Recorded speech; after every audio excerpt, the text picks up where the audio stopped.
parte ako nitong programang ito. Ibang klase po talaga yung tuwa na naramdaman ko. Tapos, nung nalaman ko pa kung sino-sino ang makakasama ko, lalo akong natuwa at lalo akong nasiyahan dahil lahat po sila ay malapit sa aking puso.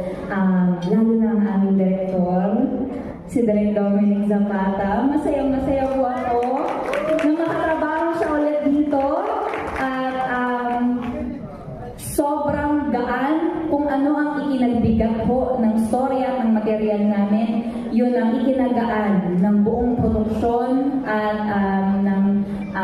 kada kami ay nagtitaping dahil po yan kay Direk Dom. At syempre sa aming lahat. At gusto ko rin po magpasalamat sa tiwala at suporta na ibinigay